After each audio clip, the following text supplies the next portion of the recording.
Find your future by exploring your world. The Massachusetts School of Law challenges their students to explore the important issues of our time, learning from experts in fields like politics, sports, and business law. From first-hand accounts and dramatic reenactments, in-depth conversations with society's leaders, from historians to lawyers, from high-tech professionals to environmental experts. The Massachusetts School of Law at Andover presents mslaw.edu. Hello and welcome to mslaw.edu. This show is produced by the Massachusetts School of Law at Andover. Please Can We Keep the Donkey features dozens of personal accounts of successful animal adoptions and animal rescues. These entertaining stories describe rewarding relationships with animals: dogs, cats, birds, a snake, a pony, and yes, of course, a donkey. What makes this book unique is the fact that here at the Massachusetts School of Law is a group of individuals gathered in a single building to study law, and yet they have a common willingness to help animals and various experiences of having done so. All the proceeds of this book are used to assist animals. People have different perception of lawyers and of the legal field. Animal lovers, animal activists are generally not one of them. Last row on the left, against the wall, second cage from the end. He was the only dog not barking. I had a dog already and wasn't sure about adopting another, but I decided to go see him anyway. A coworker had asked earlier in the day, "Did you know there's a standard at the Centerville Animal Shelter?" I couldn't think about anything else for the rest of the day. The dog was emaciated to only 40 pounds and was listed as black. He had been brought in a couple of days earlier with a miniature schnauzer. Both had been severely neglected and abused. The animal control officer said they had been left outside year-round and had very little socialization. The schnauzer had already been adopted by a volunteer at the shelter. When I saw him, he had been given a bath, and it was obvious that he was gray, not black. I talked to him through the noise of the other dogs and the chain-link fence that separated us. He sat quietly and offered his paw. I was hooked. Wonderful, Open. Tell us what happens. Well, when I left the shelter that day, they told me that if I was interested, I'd be fourth on the list. Mm-hmm. And I was very disappointed. I thought, your heart sunk. Yeah. Thought, well, if that many people are already interested in him, there's no way I'm gonna be able to get him. But I put my name on the list anyway. And the fact that I didn't have any children and that I already had a standard worked in my favor. Mm-hmm. They knew that I knew what it was to make that kind of a commitment to that kind of a dog. And so I called on the day after he had his surgery. He hadn't yet been neutered, and was told that I could have him. Wow. So I immediately jumped in the car with my checkbook. I even forgot my wallet that day. And I had my other dog with me because we had to make sure that we get along. And we drove down to the animal shelter, and everything went okay. The meeting was pretty cool between the two dogs. And we loaded him up and took him home. It was pretty obvious. His abuse was obvious when we got him home. Besides being very thin, and he was afraid of everything. You say in your story he was even afraid of you. Yeah. Every time you'd go to pet him or put your hand out, he would cower, and go out down to the ground. And it was pretty obvious he'd never been on stairs. He was afraid of the stairs when he got in the house. Mm-hmm. We had a dog door. It was pretty obvious he'd never seen a dog door. So he took cues from my other dog, though, and I think that helped him a lot. She made him feel comfortable, and I often say he taught her how to be a dog, and she taught him how to be a poodle. And the rest is history, I guess. What's her life? What is your two dogs' lives like today? Well, they have free run of the house and the yard. They have a dog door. Everywhere we've lived, we've gotten a dog door. And they are, in the beginning, they were indifferent towards one another. She would keep him off the couch. She would stay on the couch and keep him off, and didn't like him. She would pull her feet in anytime he would pass by. And now they're inseparable. If one's in the other room, they always go and check on each other. They they become distressed if they can't find each other.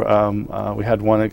There was a short time when my female had to go into to the hospital, animal hospital, for overnight, and he was upset about that. Where's my sister? Wow. So they get along very well. That's wonderful. Last thing I want to talk about, you're leaving the day that you adopted Jake. Mm-hmm. And as you're going out the door with Jake, a woman stops because her daughter wants to pet your Right. dog. Tell us that story. Well, I'm filling out the paperwork and everything necessary to take the dog, and there's a little girl, and she said she goes towards my dog, and she goes to pet him, and the mom says, "Oh, don't pet that dog, he's ugly." And the little girl came back, and I thought he was. I guess I looked through other people's eyes for the first time because I saw something else, and I realized that he was very skinny and pretty rough looking at that point. He had never in his whole life been to a groomer. He'd probably had his first bath at the animal shelter there. So because he was black when they brought him in, and I just knew based on his temperament and the way he acted in the shelter that he would be the right dog for me. I mean, he wasn't barking. He was well behaved. He had the typical, mannerisms and similar to my other dog. And so I knew there was a dog underneath all that was. They're all that way though. Yes, they are. And you say today that when you're out walking your dogs, people stop now and say, "Oh, look at that beautiful dog." Yeah. And then when you tell them that Jake came from a shelter, they seem flabbergasted by that. Yeah, they're often surprised. They say, "I've never seen a dog like that at the shelter," and I say, shelters are full of dogs like that. Tony arrived in New Hampshire from an overcrowded shelter in Radford, Virginia on April 6th of 2003. He was found as a very young pup loose in the woods. Shelter workers assumed he was dumped there by someone who didn't want to care for him any longer. His new parents were waiting anxiously to meet him. The transporters had forewarned us at New England Dog Lift that Tony, a 12-week-old Labrador Retriever mixed pup, was not getting along with his companion Trey, an adult lab mix coming to New Hampshire from the same shelter. We assumed that it was a result of the stress of transport. We had no idea that this adorable little puppy would turn out to be the problem child that he was. What happened? Well, there's a shelter in Radford, Virginia that's overcrowded on a regular basis, and we work with them. We transport the dogs from Radford, Virginia up to New Hampshire, place them in foster homes. Tony, I had received a picture actually of Tony from the shelter, adorable picture, and I said absolutely we can find him a home, shouldn't be a problem at all. And we posted him on Pet Finder and had applications immediately, people that wanted to adopt him. So the family that was set to adopt him was pre-approved by us and actually waiting for the transport. He was really the most adorable puppy that you'd ever see. Had no idea the problems that we were going to have with him. He was fear aggressive, and I think it was a result of him being, left in the woods, not being properly socialized, and he was quickly thrown out of his first home. Tell the audience a little bit about the day you go to retrieve Tony when you get the call to, quote, come get him. I was actually at work that day, and I got a call on my cell phone saying, we adopted Tony, you need to call me right away. So I called the new owner, and she said, you have to come get him. He's out of control. I just can't take it. So drove to Henniker, New Hampshire from Manchester, New Hampshire to go pick him up. When I got to the home, I walked in the house and I saw this little puppy running from one end of the house to the other. He literally jumped on the coffee table, jumped on the kitchen chairs, jumped on the kitchen table and down, and he just kept running around. And the adopter was watching him, it was almost a deer-struck look in her eyes as she was watching him. And as I'm watching him run through the house, I said, how long has he been doing this? And she said, since he got here. So she very, very quickly handed me his toys and his dog food and his crate and all of the special things they had bought to welcome him, and showed me the door. So off I went back to my house with Tony. What happens from there? Well, we tried 2 additional homes with Tony. The problem with Tony was he was fear aggressive, so he would be in his crate, and this is really what turned him off from the adopters. He'd be in his crate, and he wouldn't come out because he was a little fearful still of people, and the people would reach in to pull him out, you know, Yep. with care, but all the same, he's backed into a crate. He's fearful, and he would growl and snarl, and I call it like the puppy Cujo look. And he was trying to bite people. So came to my house, I called my trainer and said, what am I going to do with this dog? So we did a lot of one-on-one training. I learned personally a lot about fear aggression, and we started working with him. And you know, he came around very quickly, but there was a lot. We put a lot of effort into it. That was year 2003, Yes, it was. 5 years ago. Where's Tony today? Tony now has his CGC, which is his Canine Good Citizen. It's an American kennel, from the American Kennel Company, I believe it is, has a CGC, which is your Canine Good Citizen certification. So he's got CGC. He's Delta certified as a therapy dog. So we go to the nursing home. He's been evaluated by the Delta Society, which is a national organization. And he's, you know, been approved. He goes to the nursing home, visits with the seniors. They adore him.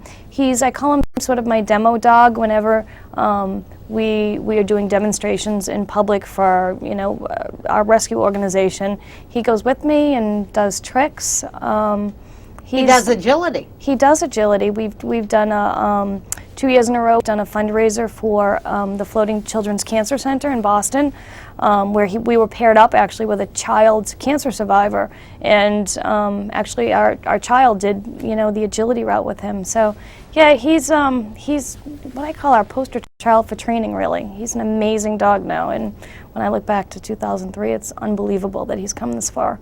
And he continues to reside in your home. Oh, he does, yeah. Yeah. After the 3rd failed home, you know, we'd take a few steps back every time we tried to place him, because the new home, you know, they essentially was if Tony would get away with things. I remember the last home telling me he jumped up on the couch, and when my husband asked him to get off, he growled at him, which, you know, was sort of Tony's, it became his mantra.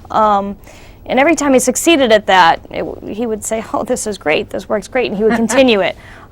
So, yeah, after the 3rd failed adoption, my son looked at me one day and said, Mom, this is just ridiculous, and he needs to stay. Marion, we don't need another Goddard stray, echoed down the halls of the Goddard School of Science and Technology, as my father realized he had just lost another stray animal battle. She had been at work since 9:15 a.m. on the rainy Saturday and found a tiny, flea-infested, soaking wet kitten. She had heard his cries and had opened the side door of the Goddard school, only to have him run through her legs and take refuge in her office. What happens from there, Dan? Well, at first, like you said, my dad was very hesitant to take him home, and after spending the day in the office with the cat and my parents, we decided we should take him home and not leave him in the school, just for the sake of keeping himself out of trouble, and to give him something, you know, to clean him up a little bit, and kind of take it from there, see where would we go.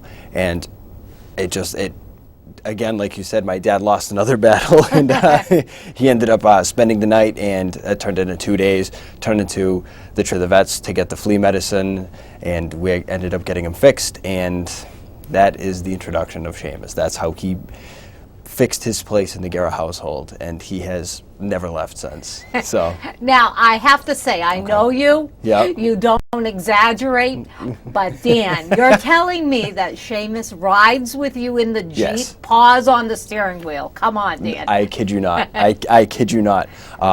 Be it a trip to CVS to pick up something, he's quite comical. He found his. Actually, the first time we took him was we took him in the car ride back home to to get cleaned up, and he wasn't too thrilled with the car ride. And then I took him to CVS just out of a whim. I thought, well, we'll see how he likes it. And he was in the lap, had his feet up on the top of the steering wheel, looking out, being my driver for myself. And he found his way up on the dashboard a couple of times. He loves it. He loves to be in command, and he's always got his eyes open to where he's going and see everything around him. And his eyes are so big and blue and beautiful that he catches everything all around him. So he's got to see it all. He's got to see it all. So Now, I might have disbelieved this story, okay. but the final story, you end your story in the book Oh, by yeah. talking about Seamus, who steals food, goes Yeah. up on the counter, and passes it down to the dogs below. You know what? I didn't buy it. I didn't Yeah. buy it, Dan. But then you produce pictures. Yeah, Tell me. Well, at the time that the pictures were taken, our 2 golden retriever puppies were quite young, and they couldn't reach the counter. And even when they had their paws up, they couldn't get anywhere over to catch anything. And of course, Seamus has the ability to get up there and to mosey around and to see what he could get his hands on. And he apparently, I don't know how. I was in complete shock when I saw it, but he went to we had a pan of asparagus, and he jumped up on the counter and over the island and kind of meandered around his usual spot and to help you cook or whatever. And we left to go eat, and we realized there's something wrong. The dogs are not bothering us for the food. Something was dreadfully wrong. And my mother came out and, "You've got to be kidding me!" Dropping the asparagus to the dogs, and it was. It's one of those situations where there's nothing you could do but laugh, because it was that it was great though. It was something else. It was something to be seen. But Obviously, you've grown up in a household where Yeah. animals are valued Oh, and yeah. rescued. Absolutely. And what was that like? it was a big juxtaposition to at the beginning of the story, where we found him flea-ridden, completely soggy, and he came from the streets where he was put out because either they couldn't take care of him, they couldn't house him or whatnot, and we juxtapose that with the 2 golden retrievers sleep in the bed with my parents, or they take up the bed, is the better to put it, and Seamus will sleep at the foot of my bed or whatnot, and the animals have always been a part of us, and they are family members, and they ride with us. They go to the store with everything. We either have 2 dogs, or we've got a cat driving the Jeep. Either way, we've always got an animal at some point. But Sounds like my house, an out of control house. Okay. Yes. I loved your story. Structured chaos. Thank you. Thank you, Dan. Thank you very much. Appreciate it. As a young child, I was forced to go on Sunday drives with my family to various places in New England. It was normally torture until one Sunday when everything changed. Why did things change? Well, they certainly did change, and I'm sure anybody that's been on family drives with their parents and siblings at young ages have been in the car, and it's an absolute chore sometimes. Sometimes it's not so much, but things changed when we stopped one time at a petting zoo, and it was kind of attached to a general store. And we were allowed to go play with the pets, and we went and discovered the pets, and my brother went off in one direction. I went towards the donkey because just hadn't really seen a donkey before, and went and had a handful of feed in my hand, and he saw that, and being a petting zoo animal, I'm sure he knew he was going to get fed, so he was a best friend at that point. He responded immediately, yes. So we would go back to the petting zoo 2-3 times every month or so on the Sunday drives, and the donkey was still there. One time we went to the petting zoo and the store was going out of business. Originally, when we saw the going out of business, the pets were for sale as well. And all the pets, every week we would go, the pets would disappear little by slow. The donkey, he remained. The owner had an idea that he would put a sign over the donkey with a price on it. And the price was, I think at first it was $400, $250, crossed off. It eventually said free, and we'd kind of grown attached to him at that point. So we had a dilemma on our hands. And you write in the book, Yes. free meant trouble for your Yes, parents. it certainly did. Okay, because- so what happens? Well, my father had just built a big barn.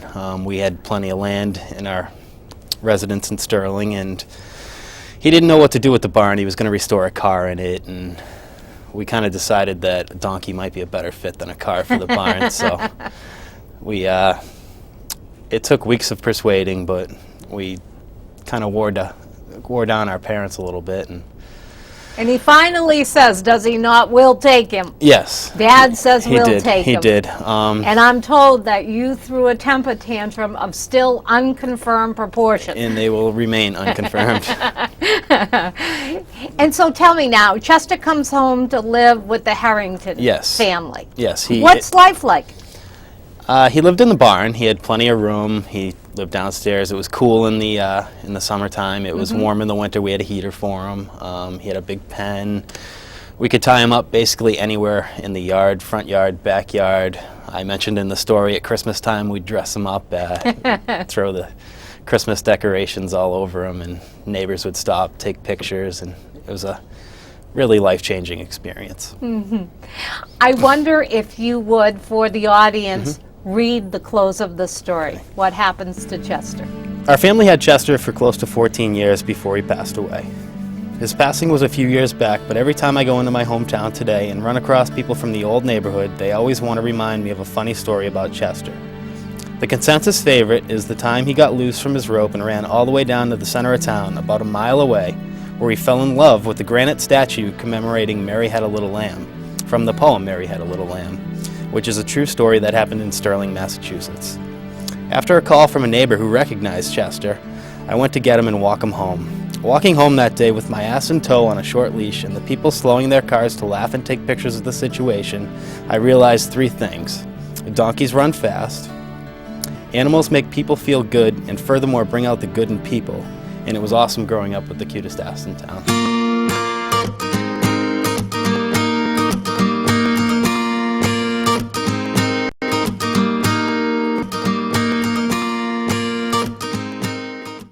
Earning your law degree shouldn't burden you with overwhelming debt. At Massachusetts School of Law at Andover, we believe it should be affordable, achievable, and yes, even an enjoyable first step to your successful career.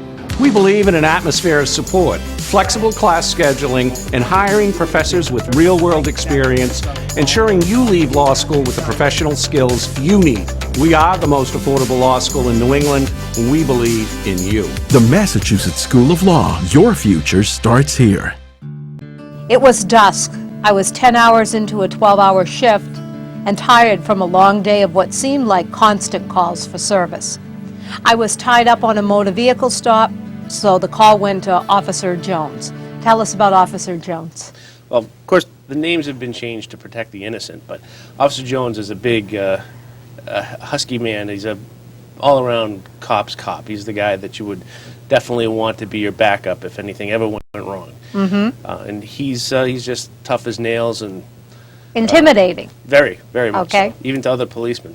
But he does have a weakness, like to Superman's kryptonite. He just hates snakes for whatever reason. I don't know, maybe some from his childhood. But if there was a snake on the ground, he would find a way to go around it, and just didn't like him. So this particular call caught my interest while I was on this motor vehicle stop. We get a lot of animal complaints, and loose dogs, even loose cattle, stuff like that. But when she said snake, I knew that Officer Jones probably wasn't the right man for this particular call. Okay, so you responded to the call? I did. I wrapped up what I was doing because I figured he's going to need some help. Yeah. So Okay. I headed in that direction, and I was kind of hoping that I'd get there first just to avoid any kind of trouble, but I didn't. He was already there, and he had sent something over the radio. When on my way, I picked up the radio and I said, "Do you want me to respond? I'll give you a hand." And he said, "No, this is nothing that a little bit of buckshot isn't going to handle." Buckshot, of course, is a type of ammunition for a shotgun. So I knew there was going to be violence if I didn't get there first. Yep. So I hurried along, and I did manage to get there. Just as I came up, he was pointing at something on the ground with a Remington shotgun, and he was shaking. it was kind of funny. And in my mind, I thought maybe he was hesitating or something. We later found out that he didn't take the safety off, so he was struggling against So he the was trigger. trying to shoot, but it wouldn't activate. Exactly. Okay. And it was frustrating him to no end. But it delayed him long enough that I could get there and say, "Hey, why don't you put that down, and maybe there's another way to do this. And of course he got angry a little bit, or frustrated more, but he did let me give it a try. We put the gun safely away, and I approached this animal, which when the call came over, the woman that reported, of course, she said it was a 12-foot python. It was tearing up her garden. It was a 4-foot boa constrictor, and it was clearly somebody's pet. Either it had been released, which happens sometimes. People get too big and they can't take care of them anymore, so they let them go, which is terrible for these types of animals because they won't survive the winter here in New England. Right. And then sometimes they do escape. They're pretty clever too. Yeah. There's a way out, they'll figure it. Well, this guy was in a garden where it didn't belong, and the attention it was getting was causing it to be to become absolutely terrified. It was in a defensive position. I'm doing a lot with my hands, but snakes don't have feet or hands. They can't claw, kick, or scratch. The only thing they could do is bite. So she was trying to bite everybody and everything that was within range. So it was kind of tricky. I asked the homeowner to get me a pillowcase, Right. And she did. And I held the pillowcase in one hand, and with the other hand, I kind of jiggled this hand so that it got her attention, and just at the right moment, I got it by the back of the head, put her in the pillowcase, and scooped it in, scooped it up, and off we went, which was great because it elicited applause from the people that had gathered to see this. Not your average traffic stop in the neighborhood, No, it is was it? very different. Well, Officer Jones was excited too because he thought that we were going to take the bag off into the sand pit where he could shoot the helpless animal. And of course, that's not what happened. I put an ad in the paper to whoever lost the pet, contact the police department, you'll get it back, and it never did get the call. So in the meantime, I had taken it home. Of course, I assured my wife it was just for a couple of days till the owner, I'm sure, is looking for her. Famous last words. Dear, only here for a day or two. Right. Well, she's, instead of 4 feet, she's close to 8 feet now. Wow. And I've had her for, I think, 6 years approximately. And she's a great pet. How do you keep her? She's, there's an entire attic has been renovated for reptiles. It's heated specifically. I put in skylights for sunlight. And she has a handcrafted enclosure that I made myself. And that's it. She lives in this, it's a box made out of plexiglass and lumber. She's got a feeding dish and a hide box that I made out of cardboard. And that's really all she needs. She'll be in the hide box at night and comes out in the day to sit in the sun. And every couple of days I'll come up and take her out and we'll sit together upstairs. And it's great. She's just has a really good life. And incidentally, she's never, ever tried to bite me or any member of my family. There was an incident with the neighbor's dog when I had her in the backyard, but I think that was a defensive thing because the neighbor's dog came over to see what was going on, and she didn't like that. You didn't want any part of that. No, that was bad news. It was the end of August 2005 when the United States witnessed another disaster. Hurricane Katrina swept into Louisiana. My family and I were glued to the television as we watched a whole state disappear underwater. Our hearts went to the victims who had lost everything in a matter of hours. We wanted to help in some way. We saw these beautiful, selfless animals being lost in the flood without their families to comfort them. Caroline, what did you and your family do? It's interesting. A friend of my mother's told her that there's an organization where they're trying to rescue as much animals as possible. And my parents got really interested in this, and they contacted the organization. And unfortunately, Happy now just was without a family, and they made all the arrangements, and that's how we got him. What a wonderful thing to do. It was really nice. We wish we could have helped more animals. It's really sad. 50,000, as I understand, or something Yeah. like that number perished. Yeah. Just so sad.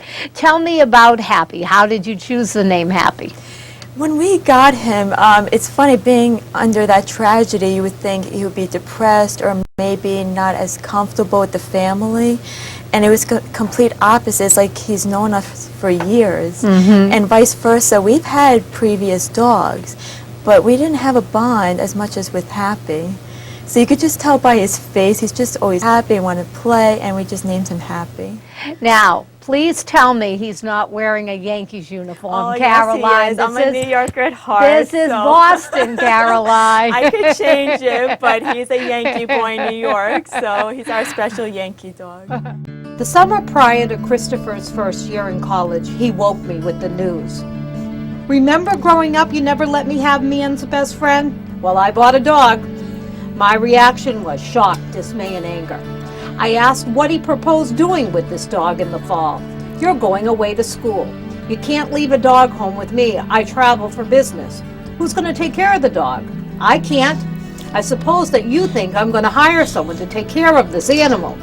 When the conversation was over, I was not happy. But then he knew I would not be pleased. Each time Christopher tried this, the animal went back. During each call from overseas, Christopher's sales campaign continued. The dog was small, 2 pounds, just a puppy. He'll never get bigger than 3 or 4 pounds. The dog is healthy. I went to a professional breeder to buy the dog. You will love Cheech. What happens, Denise? Does the dog go back? I don't think so. The dog never went back. I had no alternative. Cheech was going to stay. In fact, he went off to school with Christopher, spent 4 years in college with Chris.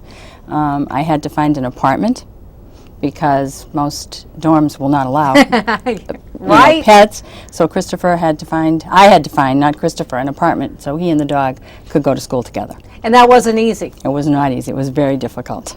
Okay, so your son and the dog, who, by the way, you fall in love with, don't you? I did. Head off to school. Head off to school after negotiating with the landlord to include a cat-sized dog into the lease, because I had read the lease and realized that cats were okay. So I said, well, what would be wrong with a little 2-pound dog, a cat-sized dog? So that's what he wrote into the lease, a cat-sized dog.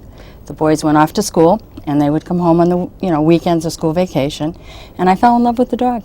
I was the one that bathed it, but unfortunately, Cheech got sick, and it was probably one of the most devastating things in Christopher's life, as well as in mine, because I had become very close to the dog.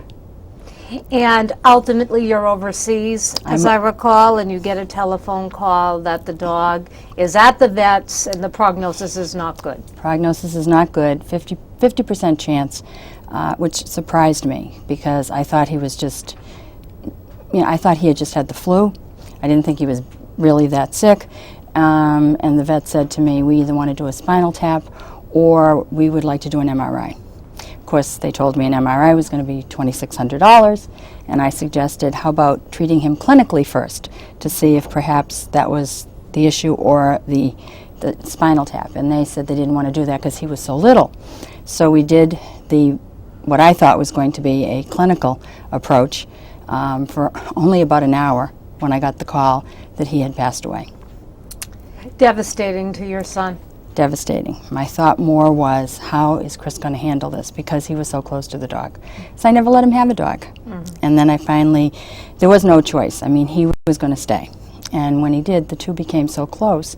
I had never seen my son quite the way he was when I got there after I flew home to deal with the dog. Will there be dogs in your son in your future? Well, definitely, and I'm hoping that he will get one so I vicariously can live and have another animal through him. It's very difficult for me because of the way I work and I travel all the time, but for someone who never wanted a dog, I was devastated when that little dog died. My name is Mary, and I'm addicted to cats. Specifically, I'm a softie, and I currently have 5 rescued cats living at my house. Until last year and the death of my oldest cat, Gracie, I had 6.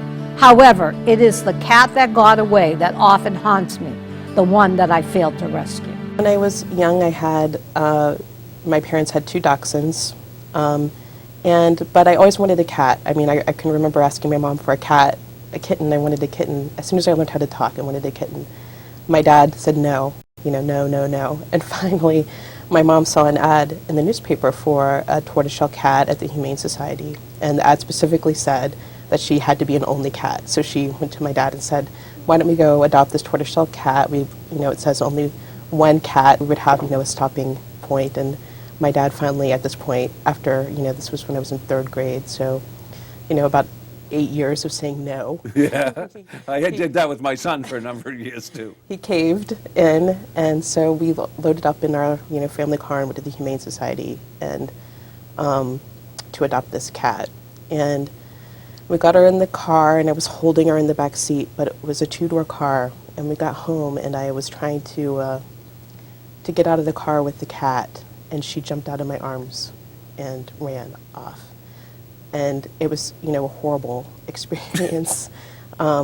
We looked all over, we had the neighbors looking, we never found her, and I've always wondered what happened, to her, and felt very guilty about it. But after that, my mom, I was so incredibly upset that my mom, tried to find another cat for us. So our veterinarian had a couple of stray cats who had a litter of kittens. So she called over, and she had called over there, and she took my brother and I to pick out 2 kittens. So now we went from the 1 to 2. And when we got there, we looked at the kittens, but I noticed this other cat, in a cage by himself, and he was playing with my hair. I had really long blonde hair at that point in time, and I said, "Mom, no, I don't want a kitten. I want this cat," and that was Smokey. So he became, kind of my first cat that was mine, and my brother also picked out a kitten. So now we've got 3 cats? 2. Okay. Just 2. But it didn't take long for us to get a 3rd one. And when I was in 5th grade, I was, helping out, doing my classroom errand. I had to go to the cafeteria for something, and there was a little kitten outside the cafeteria yowling to get in. It was a very cold day. And so I scooped him up, and I went to the main office, and I called my dad, and I said, "Dad, there's this little kitten. Can I bring him home?" And, my dad, he was really a big softie, said yes. So that was our 3rd. Then we picked up a 4th from the neighborhood. And the 2 dogs still? Yes. And then we picked up, at this, 2 more, who were 2 kittens that my dad actually found in our yard and brought in. So at that point we had 5 at our house. No, actually that would have been 6, Yeah. the last 2, so 6. And my dad actually still has one of the cats that I had growing up, who's now over 20 years old. Wow. You don't expect cats to live that long. No. Now, you yourself engage in humane efforts now by fostering many cats as well, right? Yes, I have right now 4 cats of my own at my house. Unfortunately, I lost one cat actually this past weekend on Sunday to cancer, which I think is one of the hardest parts of being a pet owner, is that, having to say goodbye and make that decision on behalf of your pets. So it was a sad weekend. But in addition to the 4 cats that I have, I've volunteered for the Merrimack River Feline Rescue Society, and they adopt cats out of both a shelter in Salisbury, Massachusetts, and out of the PetSmart in Danvers. So before my daughter was born, I went once or twice a week to help take care of the cats at the PetSmart in Danvers. And I also fostered cats who were either kittens who were too young to be adopted out yet, or who were feral and needed some extra attention in order to be comfortable with people to be adopted, or older cats who were not adjusting well to being in the shelter until they could find a more permanent arrangement for those cats. So now, when you take a cat in, generally how long does the cat stay before it moves on to their next home? It really depends on the cat and the situation. When I've had feral cats, the feral kittens stay until they're friendly. I mean, I've had cats for several months because it takes that long to get them to not be afraid of people. And you can't put a cat in a PetSmart environment that's going to hiss at or bite somebody. So you have to get the cat to the point of enjoying being petted and not being afraid of people. Now, a feral cat is born to a wild cat and is born in the wild? A feral cat is born to a wild cat born in the wild, so they haven't had contact with people. And so they have the natural fear of people, as opposed to cats. I've also fostered pregnant mothers who come in pregnant, and they, even if they're friendly, they would come to a foster house to have their kittens until the kittens get old enough to go. And in those situations, the kittens can be adopted as soon as they're big enough to be spayed and neutered. Almost all rescue groups now. How long is that, generally? It's by weight, so you've got to wait till the kitten is at least 2 pounds, so it depends on how healthy the kittens are when they're born, but 8 to 12 weeks. Well, we had kittens when we were little like that, and it was always a great experience to have the little kittens in the house and see the whole It's process. a lot of fun, and just to watch them, you see them being born up until, and to become what we think of as kittens, and then to see them get adopted into good homes, and the mothers as well, rather than, what the alternative would have been for them. It's a really good feeling.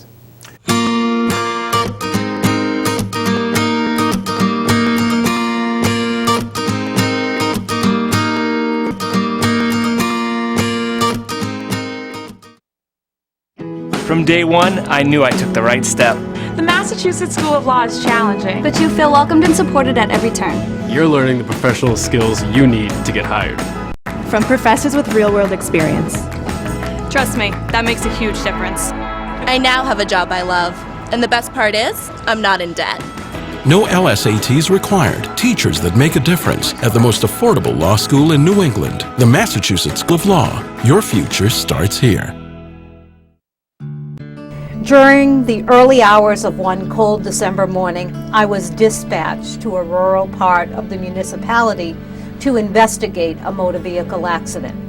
The accident occurred in the eastbound lane of Marginal Road, a poorly lit and densely wooded part of town. While en route, I learned that the accident involved a vehicle which had collided with a deer. While this is not an uncommon occurrence, particularly on this stretch roadway, I soon realized that this incident was far from the routine accident I was accustomed to handling. Tell us what follows on this December morning, Robert. Okay, well, as the first paragraph indicated, at the time I was a police officer dispatched to that area, and it's not an uncommon occurrence. The driver of the vehicle that struck the deer, he's the one who brought it to my attention that the deer was pregnant. I was completely unfamiliar with, that myself, but at that point, consciously you cannot walk away. The deer was dying, was it yes. not? Yes. The mother deer is in the road, and more often than not, there's little or no chance of survival. And before taking matters into my own hands, we would contact local veterinarians to see if they can render assistance. Given the time of day or time of the morning, our efforts failed on that. Then we resorted to calling an organization called the Popcorn Park Zoo. They're an organization that will take in injured wildlife, nurse them back to health, and either keep them in the zoo or release them back into their natural habitat. We did make contact, but they were some distance away, and they cannot immediately respond. So at that point, essentially, the only way or the only chance of these deer have for survival is to perform a C-section. And that's what you did. And that's exactly what I did. So in the middle of the highway, you used whatever tools you had in your bag, and you saved the life of the baby doe. Yes, we carry a vast array of medical equipment for emergencies with people, and we just employ that in that situation. And by that time, the Popcorn Park Zoo had arrived and took custody of the deer. Kate, you read Robert's story, you read the entire book, and you commented to me that Section 3 was among your favorite parts. Why? I've always been a question authority type of person, and I was raised to believe that one of the worst crimes you can commit against yourself is to take somebody's word for it just because they say it's true. And police officers have a lot of authority, and I always thought of them as just coming to take my friends away. So it was good to change my opinion and my prejudices on what police actually do as part of their job. You mentioned that Section 3, which is entitled, "You Have the Right to Remain Kind," and it details on-the-job rescues by Massachusetts School of Law students who are police officers. And in your classes, I'm sure you sit among many police officers, as we have several here in the school. And so your view of the police officers that sit in your class has changed as a result of reading the book. That's correct. And that's in a positive way. That is in a positive way. I think anytime we can question the way that we previously thought, it's a good thing. Pets, and specifically dogs, have for as long as I can remember been an integral component of my family. In fact, I would argue that one cannot define my family without including our dogs. This genuine connection to and deep appreciation for our dogs was instilled in my siblings and me at a very early age by my parents. Among the many important principles that my parents imparted to us were the value of caring for animals and the uniqueness of the reciprocal relationship that is at the heart of being a dog owner. Really, a lot of the inspiration and everything came from my mom. Even when we were little, she always took in any type of animal that needed to be, either rehabilitated or was injured or we needed to take it to the vet. So it really started with my mom. And she would just take the animals in from time to time? She would, yeah. Or someone would call her. She also got involved with the Schnauzer League of Atlanta. And so then she would take in, I have a Schnauzer too, you know. You do? Do, that's him there. That's Sarge? Yep. Oh, I didn't know that. So my little Schnauzer the one that I personally rescued is Wheezy Lou, right there, the one that I'm holding. And she's my little baby. I rescued her because I went to Petland, which is this terrible, I guess in Atlanta we have these pet stores. I don't know how many they have up here, if they even have any. And I go and I would look at these dogs and it was horrifying. And so I saw a lady in the parking lot that was leaving with like 3 Schnauzers. And I was like, oh my gosh. And she had all this medicine in her hand. And I was like, are these puppies sick? She's like, so it was this lady, Cynthia Biggs, and she made it her passion to go into all these pet stores. And basically, I mean, hers was, just in particular Schnauzers.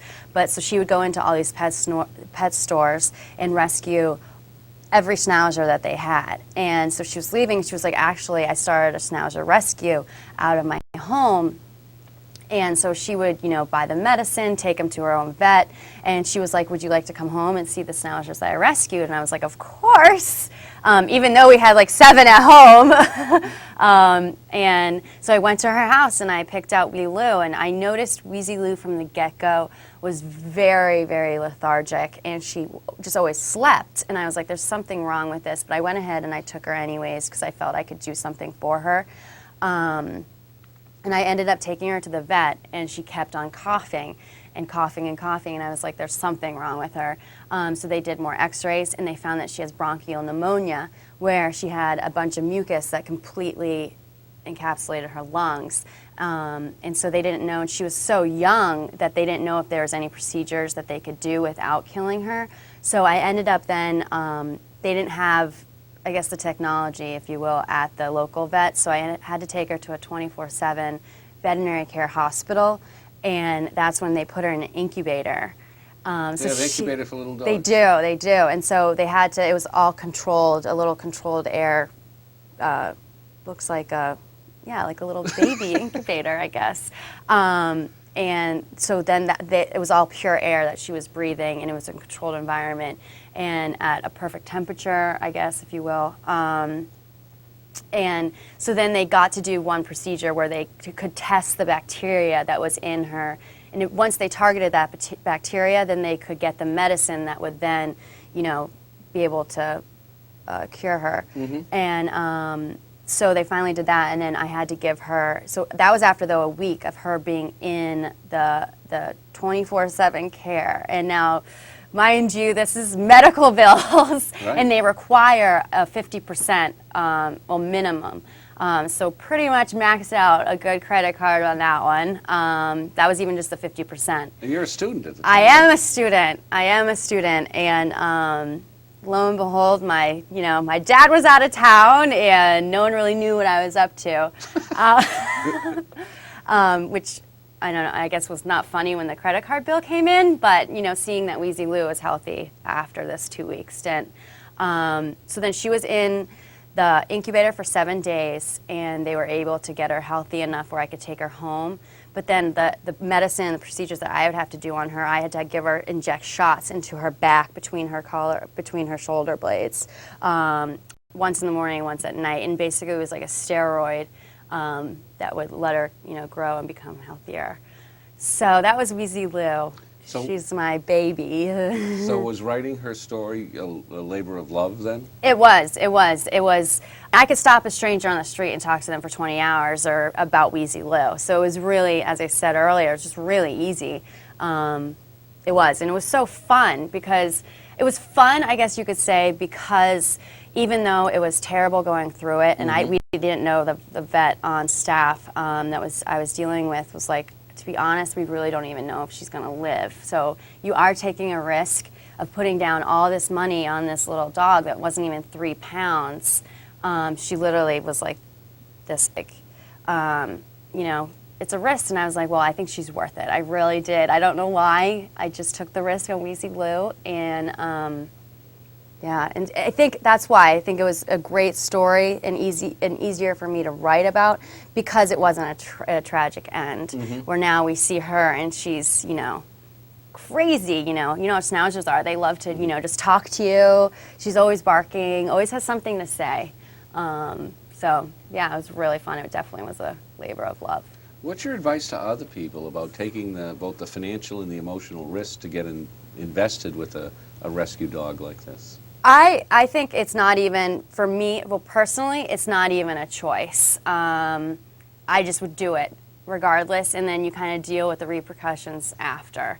For me, it's really a passion. It's something inside me that is nothing I can really articulate. It's just, I think it's, if anything, a impulse. It's a reaction that automatically I see anything in need in it, or anything that's sick or injured or wounded, and it's, forget about it. My whole world shuts down, and I just go after that animal and try to save it. Tell us about Gregory Peck. You mean the great actor?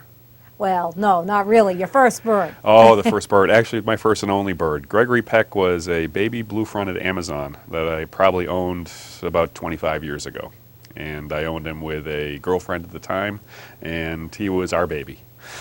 What is life like living with a bird? It can be quite a distraction. It's a whole lot more work than I ever imagined, but Gregory Peck was also a lot of fun. Some of the things that we taught him to say were quite humorous and got us into trouble at times. Give me an example. I can give you 3. All right. Hey, your pants are on fire! Give me a peanut or I'll slap your face. Oh, and God. my favorite of all time, when you touch me, oh baby, you know what I like. And he'd have that little warble in his voice. Oh, no, Kurt. All right, now my next question, if I can gather my composure Please. here, is Yes. tell me about Gregory's great escape and then your grand rescue. Okay, Gregory was prone to flying around the house. We had a cathedral ceiling, and every once in a while we'd let him out of the cage because obviously he didn't like to be in there. And one day he was flying around the cathedral ceiling, and my girlfriend opened the front door because there was a knock on the door, and when she opened up the door, didn't realize how close Gregory was to the front door, and he flew out. Later, soon after that, I received a telephone call from her saying, she was frantic, saying, Gregory's gone, where is he? And I said, don't worry about it, I'll try to find her. So soon after that, I got another telephone call from somebody who said that they'd heard on the police radio that a bird had been sighted in front of the local movie theater. And so I ran across the street, which was nearby to my work, luckily, and there was Gregory on the ground in front of the movie theater, I think trying to get a ticket because listed on the movie theater marquee was Birdman of Alcatraz. No, sir. Honestly. Oh, wow. Okay, so that was your early adventures with Gregory. Now, Yes. Tell us a little bit about your life now with the farm, the menagerie. And the like. Live in a farm in northern New Hampshire, actually a little bit north of Concord, New Hampshire, where we have the menagerie, as you say. I've got 4 children, and all of them have at least one pet. There are 3 dogs, a 140-pound Labrador Retriever, and an 8-pound Chihuahua, so that's quite the mix. And there's a shepherd who's just about a year and a half old. She's a beautiful German shepherd, actually, with East German lineage. I guess they're supposed to be the best shepherds. But then there's also a horse, a pony, a gecko lizard, 9 guinea pigs, a bunny, and the various other creatures that live on the farm. I like to sort of interest my children in wildlife, so it's a great place for that. A wonderful, wonderful story, and quite a way to grow up. Now, did you grow up with dogs and animals as a kid? I did, yeah. Actually, I had. We've always had at least one lab in the house. Mother has always loved labs, and so I started with one when I was a baby, and I've had one for as long as I've been alive, basically, at least one.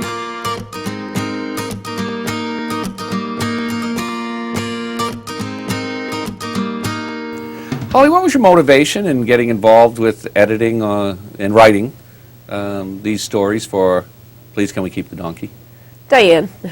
Diane approached me with the idea, and I thought it was a very good one, and editing, I do editing anyway, and I love it, so I'm combining 2 of my loves, writing, editing, with animals, so it was a perfect fit, no-brainer. You know, some people would say, geez, rescuing a dog with the baggage that they may bring, that's a much harder thing to do and maybe too much trouble, as opposed to just finding one from a good breeder where you know is healthy as a puppy and just move through the process. Why engage in the rescue effort?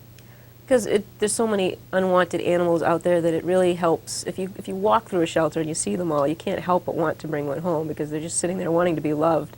You're right about the baggage. This is my second rescue dog, and the first one, unfortunately, didn't get us along so well with my son. So we found a good home for him from the people we had fostered him from. But it's, as you know, you have one too, it's very rewarding when you can give an animal love like that. When